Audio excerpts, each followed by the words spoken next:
매주 목요일 경제 브리핑 시간입니다. 이 시간은 격주로 국민연금공단 대구지역본부 연결해서 국민연금 정보 알아보는 시간이죠. 오늘도 노후준비 서비스팀의 이혜리 팀장님 전화로 만나보도록 하죠. 연결돼 있습니다. 팀장님, 안녕하세요. 네, 안녕하십니까. 국민연금의 이혜리입니다.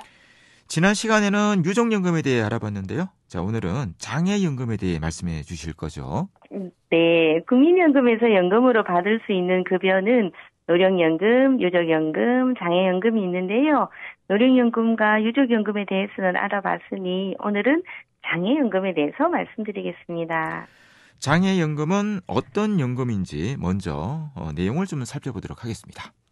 네, 장애연금은 국민연금 가입자나 가입자의 어떤 자가 질병이나 부상으로 신체적 또는 정신적 장애가 남았을 때 이에 따른 소득 감소 부분을 보전함으로써 본인과 가족의 안정된 생활을 보장하기 위한 연금입니다. 그렇군요. 자, 장애연금도 유족연금처럼 어떤 요건이 충족돼야 받을 수 있을 텐데 어떤 자격 요건이 있는지 살펴보겠습니다. 네, 장애연금도 일정한 요건이 있는데요. 국민연금의 장애연금을 받기 위해서는 먼저 초진일 요건과 국민연금 보험료 납부 요건이 모두 충족되어야 하고요. 또 장애 정도가 결정이 되어야 받을 수 있습니다. 이 부분에 대해서 세부적인 내용을 이 시간에 다 설명드리기는 어렵고요.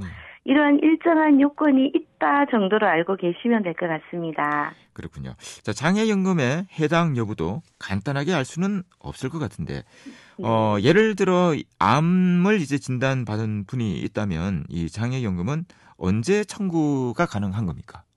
네, 국민연금의 장애연금은 질병 또는 부상의 완치 후에도 신체 또는 정신적 장애가 남아있는 경우 지급이 되는데요. 네. 만약에 완치되지 않는 경우에는 초진일로부터 1년 6개월 경과된 후에 청구할 수 있습니다.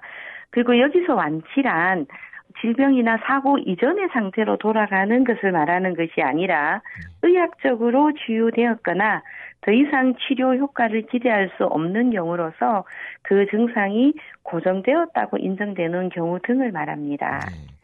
장애연금의 초진일 요건과 국민연금 보험료 납부 요건 이제 모두 충족을 한 상태에서 초진일로부터 1년 6개월이 경과를 한 후에 장애연금을 청구할 수 있다 이렇게 말씀하셨고, 자, 이렇게 청구를 했다고 가정을 했을 때 모두가 장애연금을 받을 수 있는지도 궁금합니다. 어떻습니까? 네, 그렇지는 않습니다. 장애연금 청구 시 제출된 서류로 장애 등급 심사를 하는데요.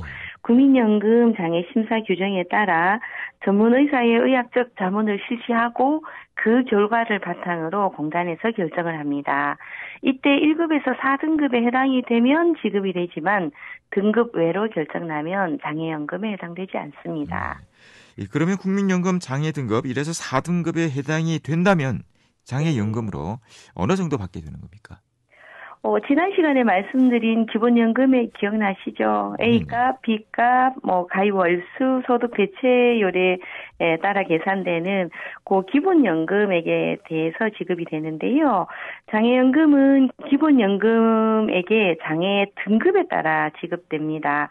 1급에서 3급은 매월 연금으로 4급은 일시 보상급으로 지급됩니다. 장애 1급은 기본연금액의 100%, 2급은 80%, 3급은 60%, 그리고 4급은 기본연금액의 225%에 해당되는 일시금으로 지급됩니다. 만약에 사업장 근로자가 재해를 입었을 경우 산재보험법상 받을 수 있는 장애급여가 있던데, 이것과 이 국민연금 장애연금을 함께 받을 수도 있습니까? 어떻습니까? 네, 동일한 사유로 산재보험법상 장애급여를 받게 되는 경우에도 우리 국민연금 장애연금을 청구할 수 있습니다. 다만 산재보험과 국민연금 모두 국가가 운영하는 공적보험이기 때문에 동일한 사유로 산재장애급여를 받게 되면 국민연금 장애연금은 원래 받을 수 있는 금액의 절반만 지급받게 됩니다. 네, 그렇군요. 오늘도 청취자분들이 궁금해하는 국민연금 제도 가운데 장애연금에 대해 들어봤습니다. 많은 도움이 되셨을 것 같습니다. 네, 오늘도 유익한 정보 고맙습니다. 감사합니다. 지금까지 국민연금 대구지역본부 이혜리 팀장이었습니다.